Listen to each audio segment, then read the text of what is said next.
Magandang lalaki ho ako ngayong Biyernes ng gabi. Welcome po sa programang Dr. Love Radio Show.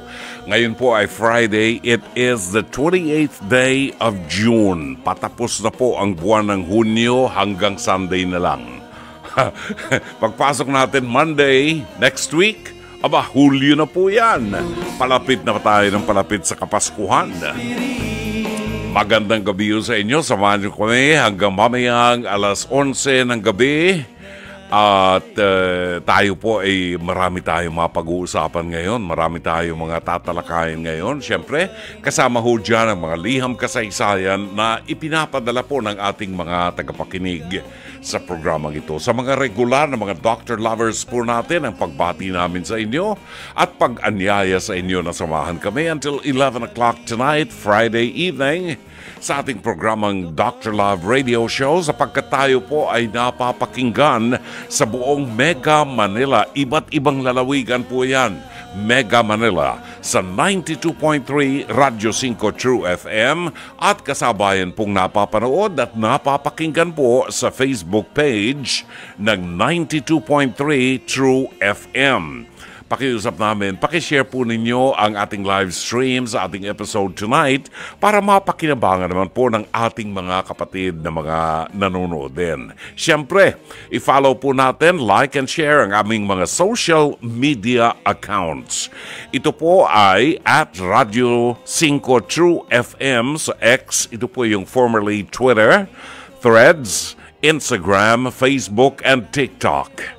And don't forget to subscribe sa Radio 5 True FM YouTube page. Ayan, di ba? Para naman po sa mga nais maging bahagi ng ating programa at magbahagi ng kwento ng inyong kasaysayan, kwento ng tagumpay, kwento ng kalungkutan, kaligayahan, o problema na hindi nyo mabigyan ng solusyon, o naghahanap lamang po kayo ng makikinig sa inyo. Maaari po kayo magpadala ng mensahe sa Dr. Love Facebook Messenger. O dili kaya, tumawag po kayo sa ating hotlines 8631-5788 at 8631-6674. Oras natin ganatang alas 9:41 ng gabi. Pagbabalik natin, ihatid namin sa inyo ang mabuting balita ng Panginoon. Pagkain pang-spiritual. Mga salita ng Diyos na nag-iiwan ng pag-asa, kapanatagan at kapayapaan. Pagkain pang-spiritual, hango sa bagong tipan ng banal na aklat. Pagkain pang-spiritual. Narito ang ating pagkain pang-spiritual sa araw na ito ng Biyernes sa 28 ng buwan ng Hunyo. Ngayong araw na ito, atin pong inaalala, memorial, ni Saint Irenaeus, isang obispo, isang martir, at paham o doctor of the church. At ang ebanghelyo ay matatagpuan sa 8 kabanata ng ebanghelyo sangayon kay San Mateo, talata 1 hanggang 4. Nang siya ay bumaba mula sa bundok, sinundan siya ng napakaraming tao. Narito, may lumapit na isang ketongin at sinamba siya na sinasabi, "Panginoon, kung ibig mo, ay malilinis mo ako." Iniunat ni Jesus ang kanyang kamay at hinipo siya na sinasabi, "Ibig ko, maging malinis ka." Kaagad-agad na luminis ang kanyang ketong. Sinabi ni Jesus sa kanya, "Tiyakin mong huwag sabihin ito kanino man, kundi lumakad ka at magpakita ka sa mga saserdote. Maghain ka ng kaloob ayon sa iniutos ni Moises bilang patotoo sa kanila." Kapatid, ang ebanghelyo ngayon ay tumatalakay po sa isang taong nangangailangan ng tulong. Isang taong kung ikukumpara natin ngayon sa buhay natin, maaaring may depression sapagkat ang mga may ketong nung araw ay kinatatakutan, pinandidirihan at hindi ka maaaring lumapit sa mga taong malilinis. Kaya ang mga may ketong itinatapon ng lipunan doon sa desert, kung hindi man sa mga bundok At sila nagsasama-sama sa mga bundok at doon sa mga yungib o kuweba sa bundok, doon sila naninirahan. Malayo sa kanilang mga kamag-anak, malayo sa mga mahal sa buhay. Kasi marumi sila. Diba? So, hindi yan tinatanggap ng lipunan. Noong panahon na yon, buwaba ang Panginoon sa bundok at nakita niya itong lalaking ito na nagmamadali na lumapit sa kanya at sinamba. Ibig sabihin ng sinamba, kinilala. Ipinagkatiwala ang lahat sa kanya. Niluwalhati siya at sinabi, Panginoon, kung ibig mo, malilinis mo ako. Kung ibig ng Diyos, isusuko natin sa Kanya ang lahat ng ating mga pangarap, ang lahat ng ating mga suliranin na bumabagabag sa atin. Ang lahat ng mga problema natin ay isusuko natin sa Diyos at ipagkakatiwala natin sa Kanya. Positibo, natutulungan tayo ni Jesus. Iniunat ni Jesus ang kanyang kamay, hinipo ang lalaking may ketong at sinabi, ibig ko maging malinis ka. Agad-agad, luminis ang kanyang katawan. Pero punahin po natin kapatid ang sabi ng Panginoon. Lumakad ka at magpakita ka sa mga saserdote. Bakit? Sapagkat hindi po mahalaga ang mga doktor noong araw. Mas mahalaga po ang mga pari, ang mga saserdote. Ipakita mo sa saserdote ang iyong katawan na ikaw ay gumaling na. At pagkatapos, mako-confirm ng mga saserdote na ito'y isang milagro at kagagawan ng Diyos. Isang mabuting gawa ng Diyos, sanhi ng kanyang pag-ibig sa atin. Mag-ahin ka ng kaloob ayon sa iniutos ni Moises bilang patutuo sa kanila.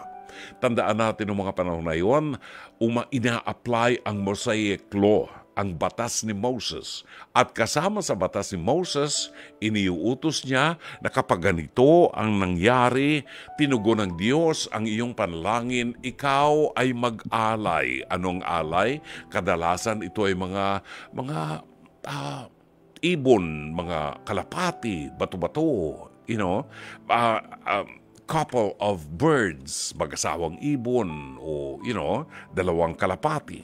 Yan po ang ipinag-uutos nung araw bilang pasasalamat, paghahain sa Diyos sa kanyang kaloob. Sana'y nakatulong po ang maigsing pagninilay na ito sa mabuting balita ng Panginoon. Ito ang mabuting balita ng Panginoon. Pagkain pang-spiritual.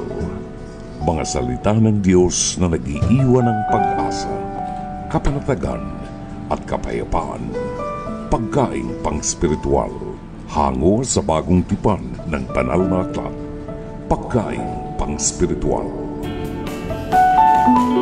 Alright, 9:49 ang tumpak na oras.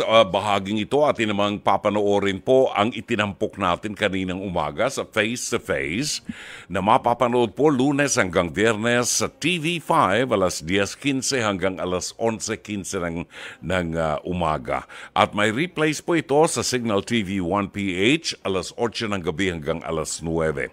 Sakali pong meron kayong komentaryo, suggestion, mensahe, pwede ho ninyong ipadala ang inyong komentaryo sa atin pong Facebook live stream ng 92.3 True FM o sa FB Messenger ng Dr. Love. Or pwede kayong tumawag sa 863-15788 at 863-16674. Kung nagbubula ang bibig nyo sa galit, dahilan po sa napanood ninyong episode ngayon, pwede ko kayo magpadala ng mensahe sa ating programa. Narito po ang ating episode ngayong gabi, pinamagatan nating My Monster-in-Law. Imbis na My Mother-in-Law, My Monster-in-Law. Kasi nga, di ba, bakit dito sa atin sa Pilipinas, pag sinabing manugang na babae, SOP na yan, automatic na yan, kaaway niyan ang biyan ng babae. Bakit ganun? Pwede namang hindi. Pwede namang magmahalan silang dalawa. Di ba? parang minsan nasisimulan sa ganung negatibong bagay, negatibong aspeto.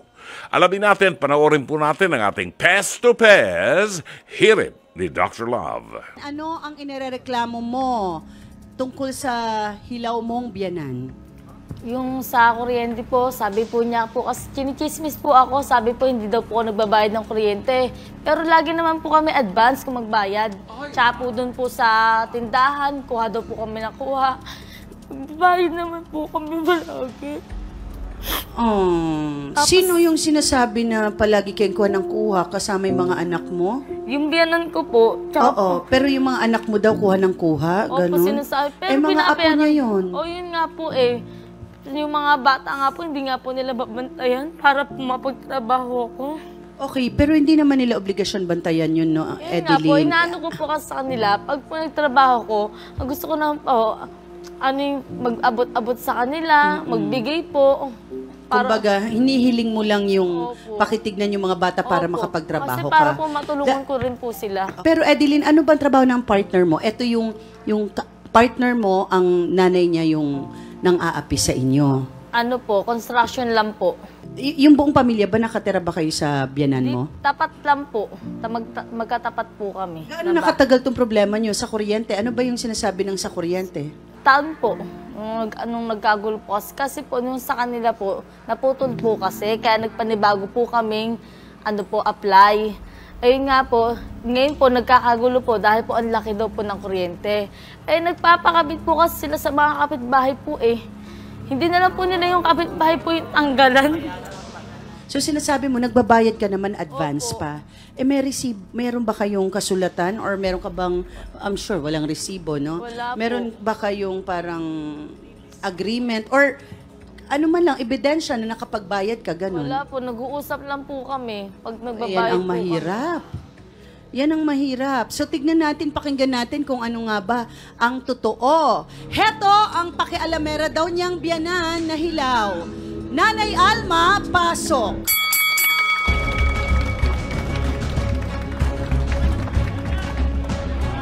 Hindi kita pinakikialaman. Ang sinasabi ko lang sa'yo, yung tindahan ko, inuubos nyo lahat-lahat. Edeline! Ay, hindi po kayo dyan, Nanay Alma. Doon po kayo. Nanay Alma, Hindi naman pala may pag-aaway. huwag Si kayo sermonan lang. mag-decide saan Hindi kayo ako uupo. nakipag-ano sa'yo, hindi ako pinakikialaman ng buhay mo. Dahil wala naman akong pakialam doon. Ang tindahan ko na at yung bayarin dapat. Bayaran nyo.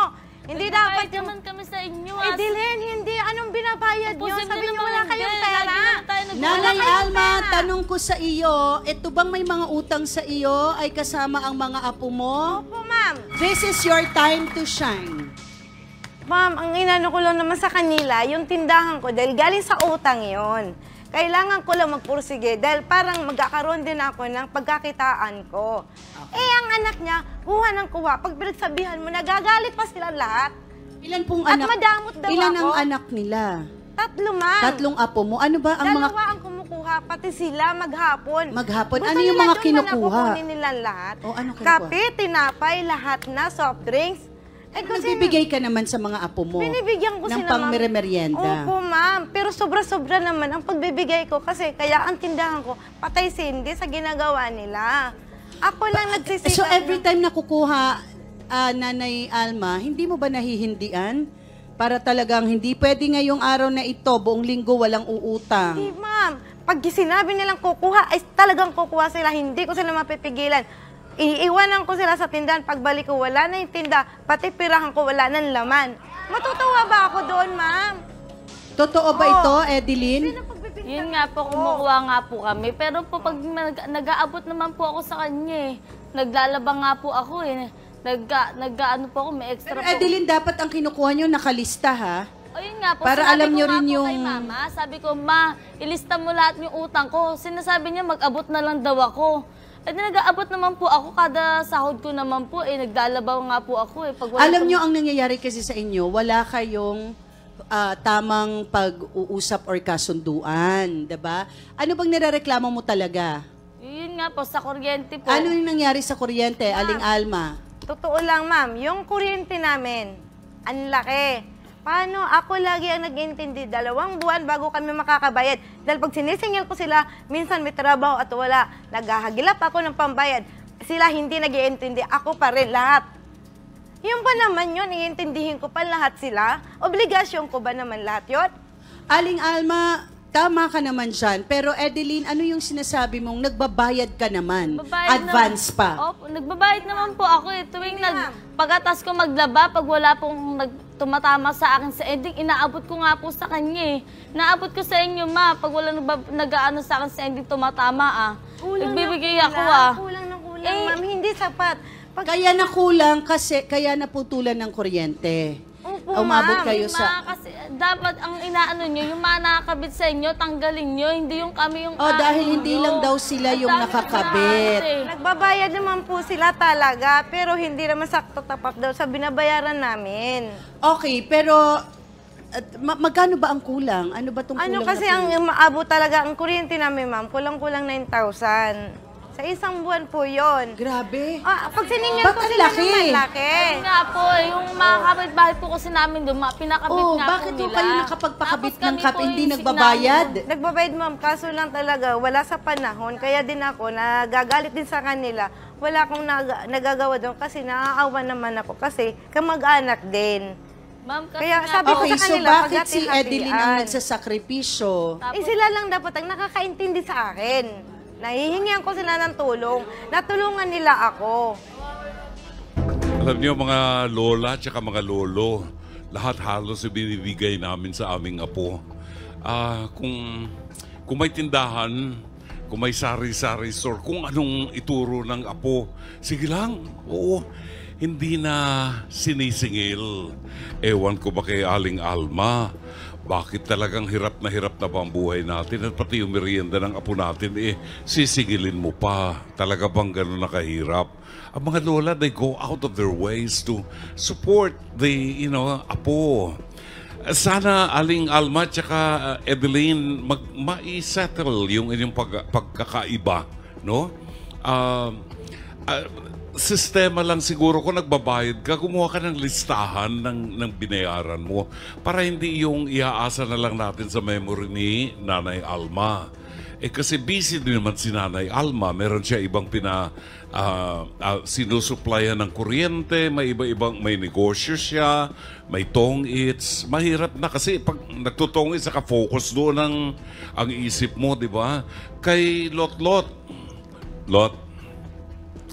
alam mo, sabihin ko sa iyo bilang isang asawa, no? Sa hirap ng paghahanap buhay namin, anong trabaho ng mister mo? driver po. Driver ng jeep. Ng jeep, tama ba? Rent-a-car po. Rent-a-car. Alam mo, mahirap yan, yung pagmamaneho niya. Gusto niya, yung pagod na antok na, gusto makapagpahinga, makatulog man lang. Pero nanghihinayang dahil gustong magawang pera yung, lahat ng pagkakataon. Sana makita mo yon kahalagahan ng hirap ng asawa mo at kuneho ka. Huwag mong ubusin sa pagsusugal, pagtutong-its. Ikaw naman, huwag masyadong demanding sa biyanan mo. Pakita mo rin yung pagrespeto mo sa kanya, no? At si nanay, intindihin mo rin yung siguruhin mo lang na huwag mong pakialaman ang pagpapatakbo ng buhay nila. Yung negosyo mo, asikasuhin mo. Basta nag-asawa na ang anak natin, pabayaan mo sila. Gagabayan mo lang pag lumapit sa'yo. Nay, kailangan namin ng tulong. Okay?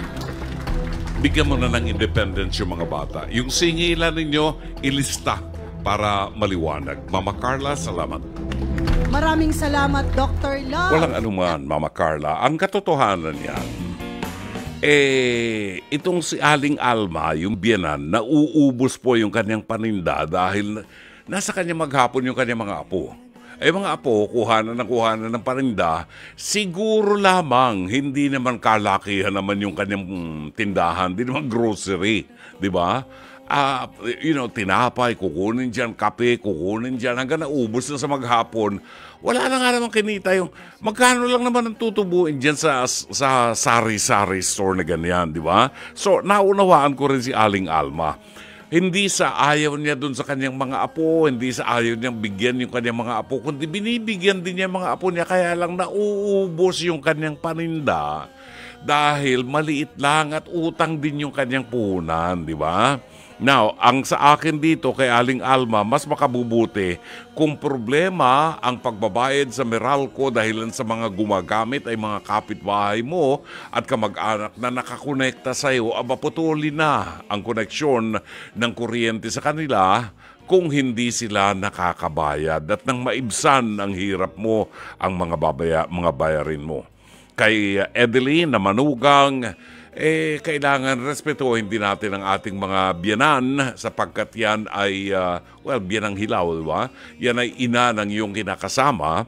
So, mas makabubuti kung magbabayad ka at alamin mo yung ibinabayad mo ba, tama naman dun sa ginastos ninyo o dun sa nakonsumo. Kasi, nagbabayad ka. Baka naman ilang porsyento lang dun sa nakonsumo ninyo. Diba? So, hindi yung pagbabayad, kundi yung magkano ba ibinayad mo against doon sa nakain ninyo. Pwede kayo magpadala ng mensahe sa ating programa. Kung ano man ang inyong komentaryo, pwede yung ipadala sa ating live stream ng 92.3 True FM sa Facebook o kaya ay sa FB Messenger ng Dr. Love or tumawag sa hotlines ng 863-15788 at 863-16674. Oras natin, alas 10:02. 12 minuto makalipas po ang alas 10 ng gabi. Tayo po ay nasa pangalawa tuling bahagi na ng ating programang Dr. Love Radio Show. Narito ang ilan sa mga nag-text sa atin. Si Edwin Romero, natatandaan po ninyo si Edwin. Siya po ay taga Los Angeles, California at nag-text po siya sa atin. Good evening, Brother June. Happy Blessed Friday. Watching you live via Facebook here in the City of Angels, Los Angeles, California. Pacheck po ng attendance. At pabati naman po sa aking pinsan na si Marisa Garcia, who is also watching you via Facebook sa Paris, France. Di ba? Kasi yun talaga pronunciation nun. Paris, France. Di ba? Pag English, Paris, France. Yun. Si Blanca Manaba, good evening, Dr. Love. Pabati po ng happy birthday sa aking pinsan na si Cords Velarde ng Irikura in Tokyo, Japan. Buhat po sa Antipolo City, si Blanca Manaba. Arigato gozaimasu. And happy birthday. How do you say happy birthday in Japanese? Happy birthday. Oh. Happy birthday to you. Si Adaba ay good evening. Dr. Love, everyone watching from Macau. Wow, so nice. I love that place, Macau. Although hindi ako nagsusugal, ha? Hindi ako nagpupunta sa casino dyan. But gusto ko lang mamasyal doon sa St. Paul's, ruins of St. Paul Cathedral. Gusto kong manginain dyan ng Peking duck. Gusto kong manginain dyan ng yung white chicken, Hainanese chicken. Ang sarap ng Hainanese chicken dyan. Oo. Kakagutom, ha? Roberto Ignacio, happy weekend po. Ika-31 kaarawan ng kaibigan ko na si Ariana Grande kahapon. Napakain ka ba ni Ariana? Itong kaibigan mo to, itinrate ka ba niya kahit isang siopaw? At may bagong pelikula yung kaibigan ko na si J-Lo sa Netflix. Present po ako palagi, buhat sa Pasay. Dorina Villaruz Figueroa ng Gagalangin Tondo, magandang gabi. Yek Lopena ng San Pedro Laguna. Alani Hungko, buwabati po, buhat sa Kuwait. Lanza Billion ng Sampaloc, Manila. Judith Vicente ng North Caloocan. Dorina Villaruz, pag-greet po ang husband ko si Ricardo Figueroa. Happy 50th birthday. At pakisama din po sa prayers nyo. Maraming salamat. Vicente Castro, happy birthday daw. At si Aling Lourdes ng San Fernando, La Union ay nasa linya. Pero sabi ni Ritz Lauron, ano sabi ni Ritz? Maliit man o malaking negosyo, dapat walang kamag-anak.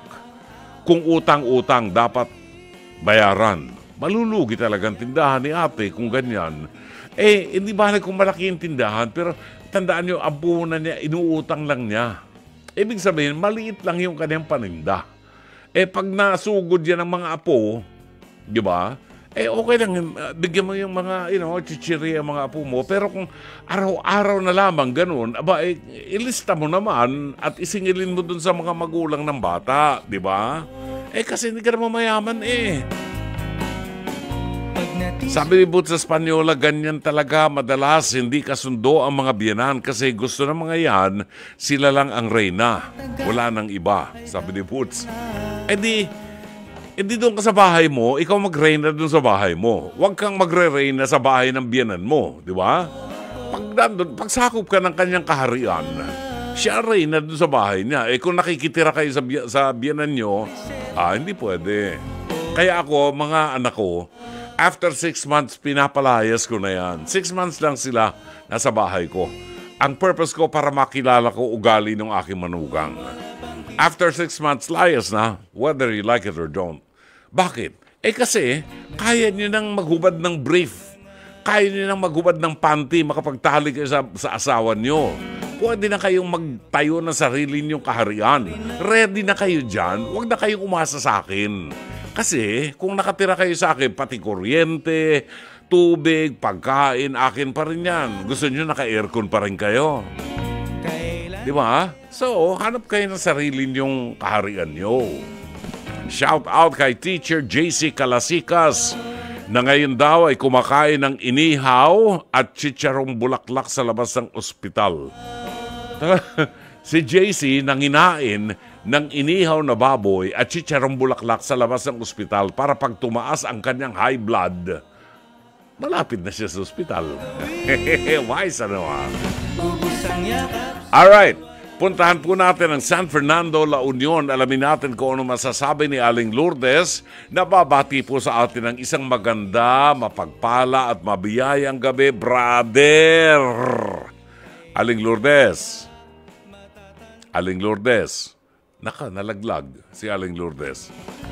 Alamin mo nga, Aling Lourdes. Yes po. Ayun. Isang maganda, mabiyaya, mapagpalang gabi, brother.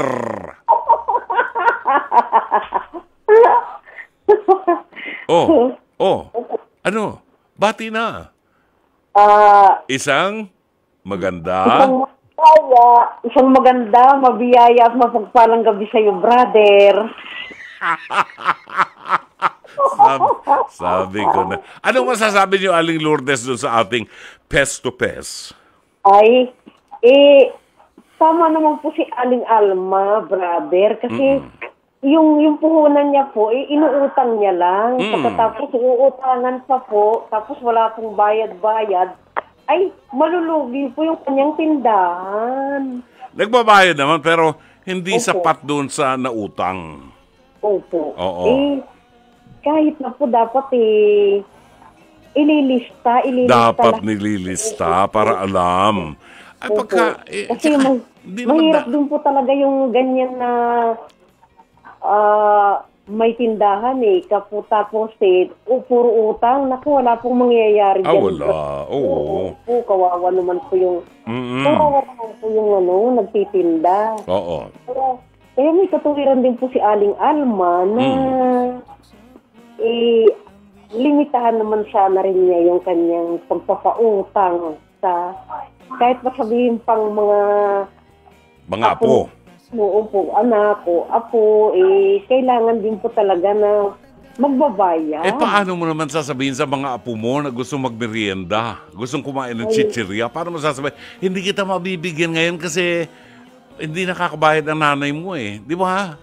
Pero kung mga apo naman po, pwede naman siguro bigyan niya rin kahit pa paano. Oo nga. Kaya alam, doon sa pagbibigay na yun, nauubos talaga yung kanyang paninda dahil hindi naman nababayaran. Pero kung pati naman lahat-lahat ng mga pangangailangan ng mga... pati kape, tinapay, pandesal, palaman. Wala pong mangyayari yan. Kasi nagkaroon din po kami dati ng tindahan at lahat po ng talagang pangangailangan sa... Kausapin mo yung manugang si Edeline. Edeline po. Ay, ikaw naman, Edeline, unawain mo na lang ang iyong biyanan na kasi siyempre mahirap din ang kanyang kinalalagyan kasi yung tindahan niya inaano lang niya. Inaano lang. Pinapaikot lang niya yung puhunan. Kaya Oo. sana naman maintindihan mo rin siya. Oo. Sabi nga ni Edeline, naglalabada nga ako eh. Ay, dapat lang. Oo, Diba? oo nga po. Kasi kailangan din eh. Tulungan Kailangan yung talaga. kanyang asawa Kailangan na- talaga magtulungan kayong dalawa. Opo, tapos Oo. kung sakali mang meron kang konting mayaabot, mag-abot ka rin. Yun, oo. Kaso nga, hindi nakakasapat yung inaabot. Opo, kahit pa paano lang po. Yung kung ano lang po yung makakaya niya po ibigay. Yun Oo, lang- hindi pwede yung ganong makakaya mo lang ibigay. Dapat mag-exert ka ng effort para mabayaran yung utang mo. Kasi hindi po pwede palagi yung ganyan. Paminsan-minsan, okay. Di ba? Opo. Okay. Kaya nga po. Oo. O siya, sige. Salamat, Aling Lourdes. Opo, God bless po, brother. God At bless you. mag-iingat kayo, brother. Thank you. Happy weekend, sister. Opo. Si Aling Lourdes po yan. San Fernando, La Union, 21 minutes after 10 o'clock sa pangalawa tuling bahagi ng ating programa. Si Marjon Mamhot, buwabati po ng magandang gabi. Josephine Catunaw Villegas ng Binyan, Laguna, ay nais pong mag-shout out sa kanyang asawa si Eduardo Limusinero. Ang gandang pangalan, Limusinero. Baka ho kayo ay nanonood sa Facebook page ng 92.3 True FM o kaya sa Facebook page ng Dr. Love. Makitext nga po kayo sa amin para malaman namin kung saan kayo, taga saan kayo at anong pangalan nyo para ho makilala namin kayo. Ho? Shari Picho, bumabati po ng magandang gabi buhat sa Seattle, Washington. Sa Pateros naman, Angelita Banataw, Inday Ritz Almario, Marvin Riabad. Binabati ko po ang aking nobya, si Architect Marian Bernadette Villero sa Cainta. Attendance check from North Caloocan. Syota pa niya ito kaya binabanggit pa pangalan. Di ba? Yung ibang mga may asawa, hindi lahat yung ibang may asawa, hindi na binabanggit ang pangalan ng asawa nila kasi baka nakikinig yung kanilang kabit. Di ba? Amadeo Giorgio Gonzalez at Mommy Lorleen Gonzalez ng Metro Davao. Magandang gabi sa inyo. And Melvin Bautista, Godspeed, Brother June. Engineer Mercy Santos, malapit na tayo magkita-kita, Engineer. Good evening and blessed Friday watching you now sa inyong programa. Maraming salamat, Engineer Mercy Santos. Lilian Paneligan Buen ng Parañaque City, Ana Escultura. Gusto ko pong magkaroon ng kaibigan or kaibigan. Parang gagawin ko. Blanca Manaba. Happy birthday po sa pinsan ko, si Quartz Velarde Iricura ng Tokyo, Japan. Sue Chan, good evening. Chato sa Avedra Sacluti ng Quezon City, Novaliches. Susan Reyes Montinola ng San Pedro, Laguna. Ana Baay, watching from Macau. Macau. Anong nakakasakop sa Macau? Hindi na Hong Kong yon, di ba? Hong Kong dito sa kabilang side. Yung kabilang Macau na yon. Ano nakakasakop sa Macau? China?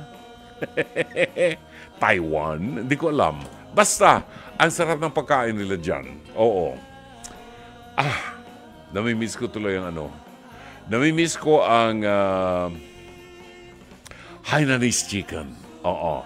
Meron ako nakakain ditong Hainanese chicken pero hindi kasing sarap nung Hainanese chicken dyan sa Macau. At saka Peking duck. Oo. Ang madalas ko nakakain dito, peke na duck. At saka yung pork. Anong pork? Pork na asado. Parang bacon. Oo. Wala namang visa, di ba? Walang visa papuntang walang visa. Sige, makapunta nga sa weekend.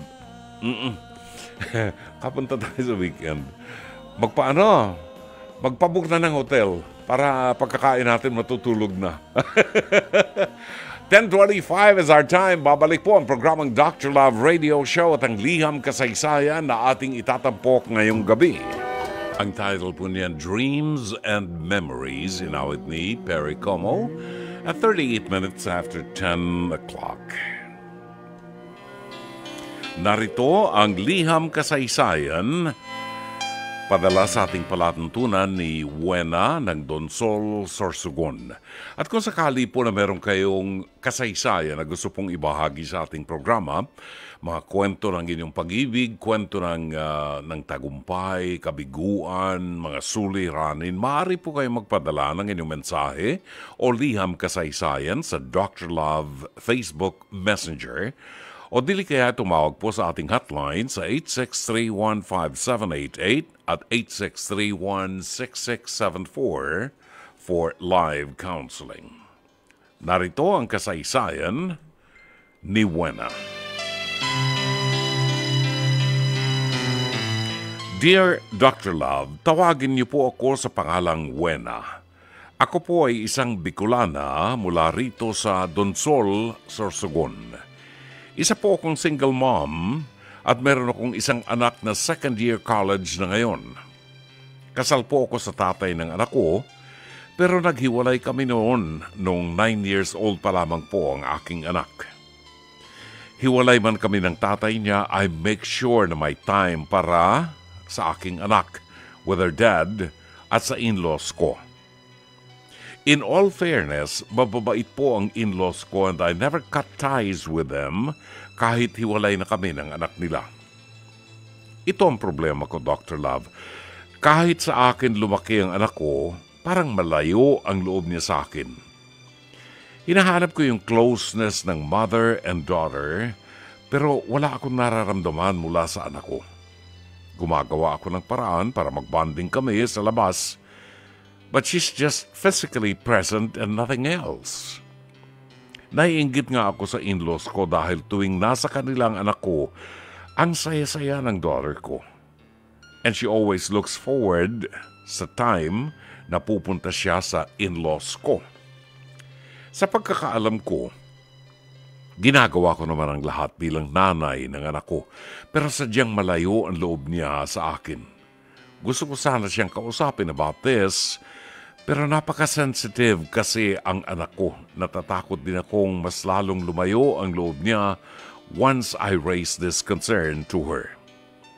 Ano po ba dapat kong gawin sa ganitong sitwasyon, Dr. Love? Kulang pa ba ang effort ko as a mother? Salamat po in advance, Dr. Love. Sana maliwanagan ako sa ipapayo ninyo.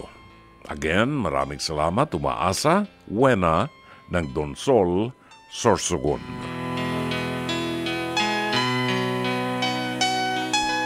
Maraming salamat, Wena. Meron tayong nalilimutan ng mga magulang. Minsan, lalo na sa mga solo parent, minsan ay ang iniisip lamang natin ay yung ma-provide natin ang mga pangangailangan ng ating anak. Akala natin, sapat na yon. Yung maibili natin sila ng cellphone, makapag-aral sila, maibili ng magandang damit, ibili ng gusto nilang sapatos o whatever. Yun, ma-provide natin.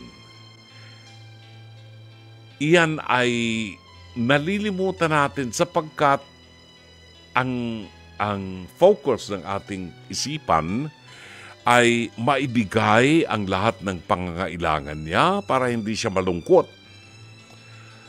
At in the process, nagiging abala tayo sa paghahanap buhay para kumita ng extra.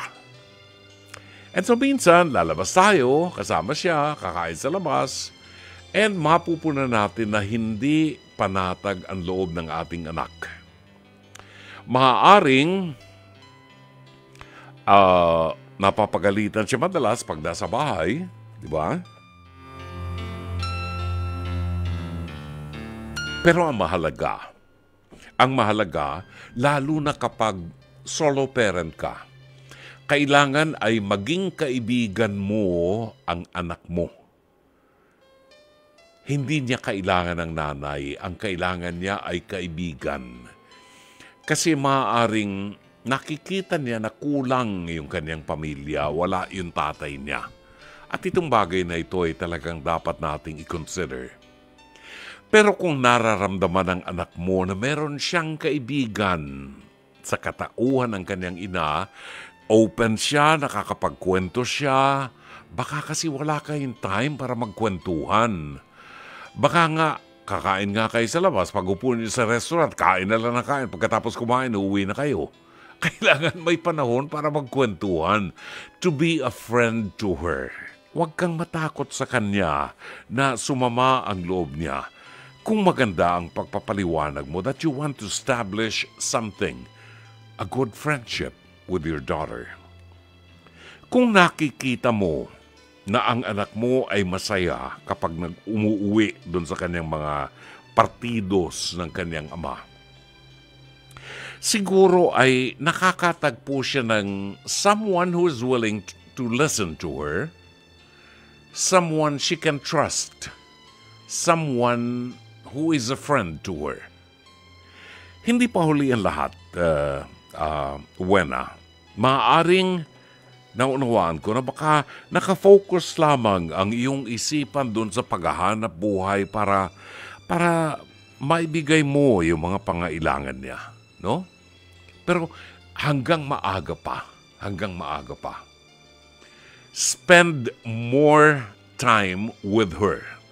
Ibig sabihin, mas maraming oras ang kinakailangan mong puhunanin para kasama siya. At tuwing kasama siya, magkwentuhan kayo, be open, no?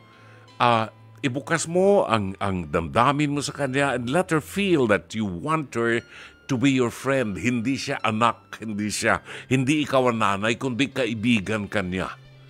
Mapupuna mo yan pag unti-unti na siyang nag-open up sa'yo, no? Hindi yan nakukuha sa isang labasan lamang. Hindi yan nakukuha sa isang kwentuhan lamang. Try to find time to be with her sa ibang mga lugar. You know, hindi lang yung kainan, hindi lang yung restaurant. Kung may time kayo, mamasyal kayo. You know, mag-check-in sa hotel, dalaw kayo magkwentuhan doon, gawin mo yung gusto niya. Isipin mo, itanong mo anong gusto niyang gawin. Kung gusto niyang mag-slide sa pool, well then sige, sumama ka mag-slide sa pool. Gusto niyang, kung anong gusto niya, ito yung panahon na kinakailangan to win her back. Win her back.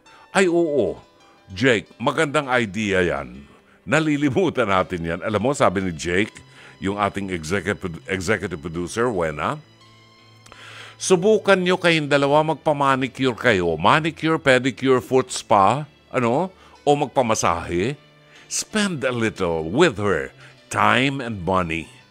Para meron kayong something in common. Kasi ang nangyayari ngayon, walang maikwento ang anak mo sa'yo kasi you have nothing in common. Wala kayong experiences na pinagdaanan together. Tingnan mo yung pag umuwi siya doon sa pamilya ng kanyang asawa. Siguro, ilang araw din siya doon and they have something in common that they can talk about. Minsan, hindi na pinag-uusapan if you have something in common. Pag nagkatitigan kayo, nagkakatawanan na. Di ba? It might take quite some time, but you need to be patient. Wena, sana'y natulungan ka ng palatuntunan ito. As always, Dr. Love. Dalawang magkasunod na awitin ni Nat King Cole, Love is a many splendored thing. At sa pamagitan po niyan, pansamantala ay magpapaalam po ang inyong lingkod. Sana po ay naging kapaki-pakinabang ang 1.5 oras ng ating pagsasama. Dito po sa impilang ito sa programang Dr. Love Radio Show. Magbabalik po ang inyong lingkod sa araw ng Lunes, God willing, alas 9:30 hanggang alas 11 ng gabi. At siyempre po, sa ngalan po ng ating mga nakasama dito sa ating himpilan for the whole week, sa lahat po ng buo-buo ng production staff, sa ngalan ng ating General Manager ng Nation Broadcasting Corporation, si Mr. Raul de la Cruz, ang ating Head ng Programming and Production, Alvin Maanyo, ang ating Operations Manager, Cherry Baile, ang ating Executive Producer, si Jake Bacud, si Direk Sheikh Mamaril, ang ating technician ngayong gabi ay si Ron Cruz, at ang ating ORAD operator, Rodel Makatangay, at ang PA and David operator natin ay si Mike Bulay-Og at si Jairian Manipon. Jai Manipon. Ito po naman ang inyong lingkod, Brother June Banaag. Until Monday, magandang gabi, maraming salamat, Shabbat Shalom.